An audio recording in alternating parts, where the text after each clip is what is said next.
नमस्कार साथियों। KVS TGT Hindi की श्रृंखला में मैं वीरेंद्र वीटा क्लासेस की तरफ से आपका स्वागत करता हूं।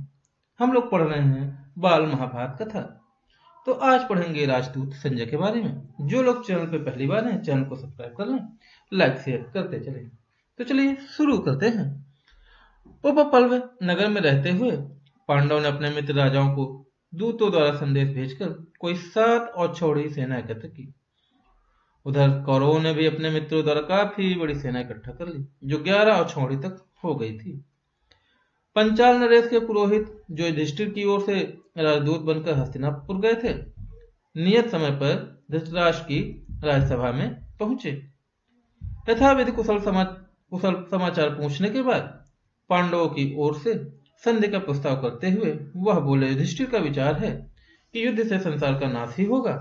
इस कारण वे युद्ध से घृणा करते हैं। वे लड़ना नहीं चाहते, इसलिए न्याय तथा पहले के समझौते के अनुसार यह उचित होगा कि आप उनका हिस्सा देने की कृपा करें, इसमें विलंब न कीजिए। यह सुनकर विवेकशील और महारथी भीष्म बोले, यही न्यायोचित है कि उन्हें उनका राज्य वापस दे दिया जाए।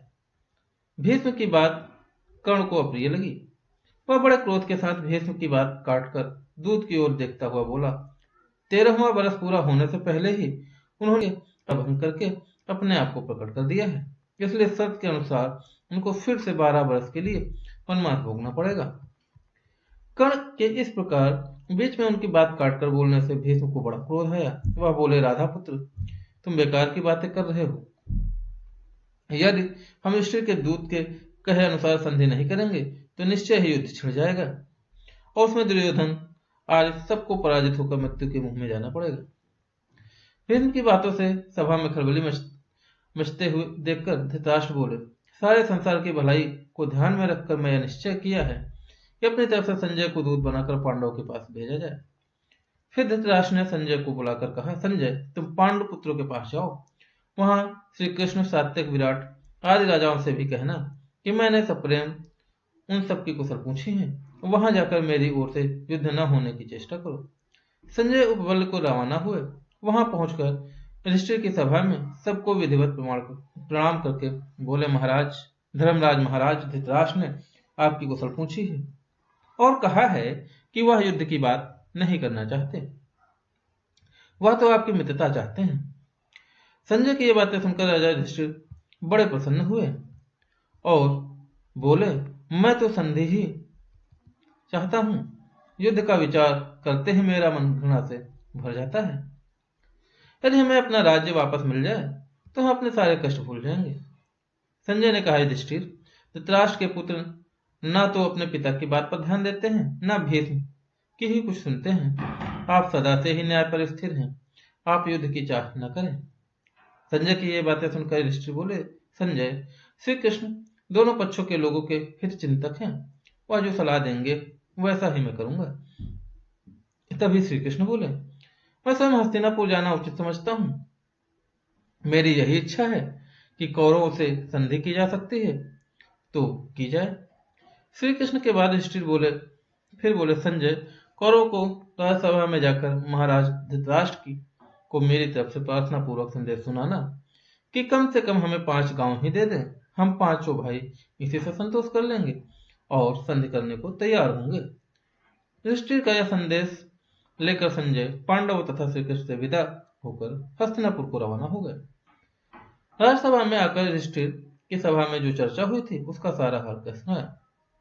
संजय के इस प्रकार कहने पर भीष्म दुर्योधन को दोबारा समझाने के बाद धृतराष्ट्र से बोला, राजन, कर्ण बार बार यही धमक रहा है कि खत्म कर डालूंगा, किंतु मैं कहता हूं पांडवों की शक्ति का 16वां हिस्सा भी उसमें नहीं है। तुम्हारा पुत्र उसी के कहे में चलता है और अपने नाश का आयोजन कर रहा है। विराट नगर पर आक्रमण करते समय जब अर्जुन ने हमारा दर्प चूर कर दिया था, तब कर्ण वही तो था। गंधर्व जब दुर्योधन को कैद करके ले गए थे, तब यह डपोर संघ कर्ण कहाँ छिप गया था। गंधर्वों को अर्जुन ने ही तो भगाया था और दुर्योधन को उनकी कैद से मुक्त किया था। इसके बाद धृतराष्ट्र ने संतप्त होकर दुर्योधन को समझाया, बेटा भीष्म पितामह जो कहते हैं वह करने योग्य है। युद्ध न होने दो, संधि करना ही उचित है। दुर्योधन को यह सब बातें दुर्योधन जो यह सब बातें सुन रहा था उठा और पिता को साहस बढ़ाता हुआ बोला, पिताजी आप भी कैसे भोले हैं, जो यह भी नहीं समझते कि स्वयं युधिष्ठिर हमारा सैन्य बल देखकर घबरा उठे हैं। इसी कारण आधे राज्य की बात छोड़कर अब केवल 5 गांव की याचना कर रहे हैं। क्या इनकी इस 5 गांव वाली मांग से यह सिद्ध नहीं होता कि हमारी 11 अच्छौड़ी सेना देखकर युधिष्ठिर के मन में भय उत्पन्न हो गया है। इतने पर भी हमारी विजय के बारे में संदेह हो रहा है, यह आश्चर्य की बात है। धृतराष्ट्र ने समझाते हुए कहा, बेटा जब 5 गांव देने से ही युद्ध टलता है तो बाज आओ युद्ध से, तुम्हारे पास तो फिर भी पूरा का पूरा राज्य ही रह जाता है, अब हट न करो। लेकिन इस उपदेश से दुर्योधन चढ़ गया और बोला, मैं तो सुई की नोक के बराबर की भूमि भी पांडवों को नहीं देना चाहता हूँ, आपकी जो इच्छा हो करें, अब इसका फैसला युद्ध भूमि में ही होगा। यह कहता कहता दुर्योधन उठ खड़ा हुआ और बाहर चला गया। सभा में खलबली मच गई और इस गड़बड़ी में सभा भंग हो गई।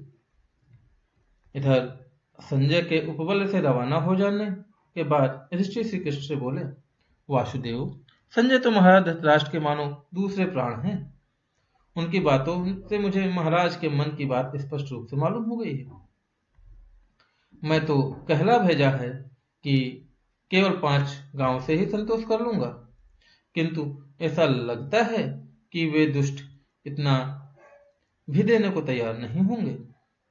इस बारे में अब आप ही सलाह दे सकते हैं। युधिष्ठिर की बातें सुनकर श्री कृष्ण ने कहा, युधिष्ठिर मैंने भी एक बार स्वयं हस्तिनापुर जाने का इरादा कर लिया है।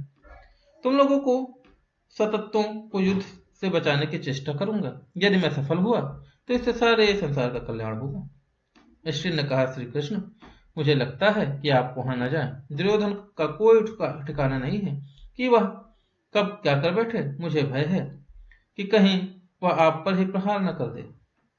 श्री कृष्ण बोले, धर्मपुत्र मैं दुर्योधन से भली भांति परिचित हूँ, फिर भी हमें प्रयत्न करना ही चाहिए।